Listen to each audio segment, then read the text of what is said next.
Hey guys, so today we're going to be talking about claims, facts, and opinions.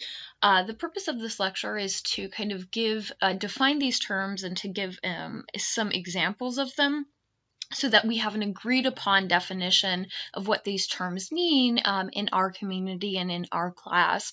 Now, for other classes that you might take, these definitions might change a little bit. However, for the purposes of this class, this is how I would like us to think about them and how I'd like us to kind of understand them when I use these terms in lectures or when you see these terms appearing. So let's go ahead and start with facts, right? And facts are true statements, right? So an example of a statement of fact might be everything's an argument is written,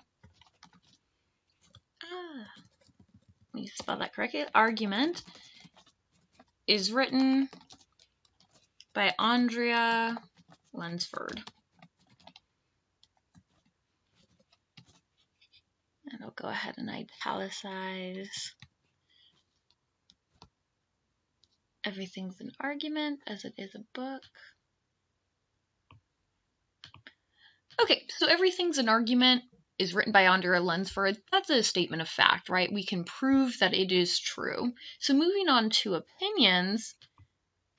Opinions are statements of personal feeling.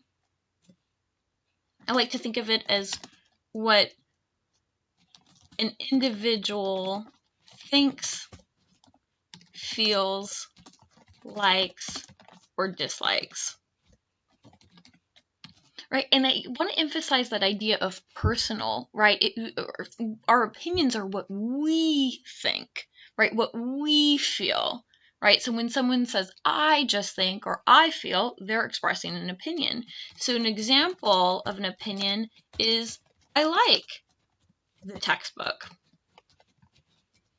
Or I just feel the book is too short.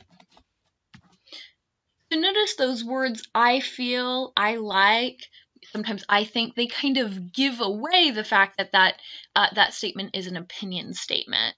Let's go ahead and move into claims, and claims are debatable statements.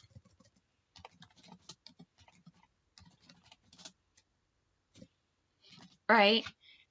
So an example of a claim is, the book is interesting. Now notice that could be debated, right? I could say, no, the book isn't interesting.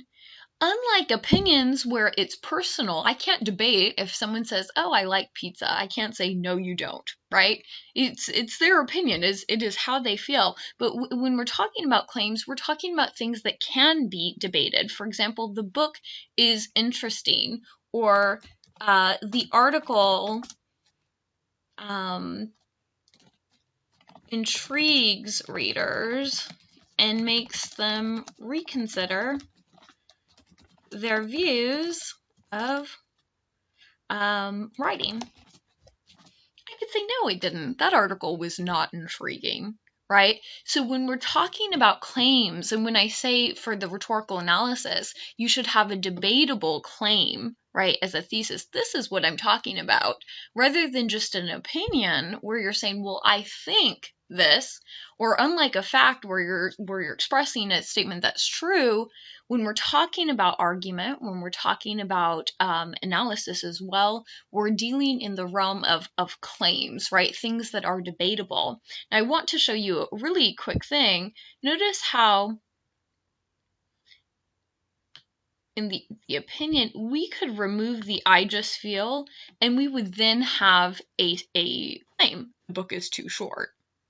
Right? So a lot of times we have to start when we're thinking about something within our opinion, right? Well, I think the book was interesting, but notice by just removing the I think, you're left with a debatable claim. The book is interesting. Okay, so some takeaways from this lecture.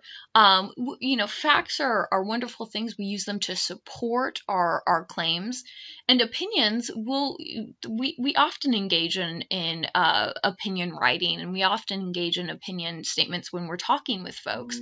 However, for this class, I want you to begin thinking about making sure that when you're writing an essay, that your thesis is in claim form, meaning that it is debatable.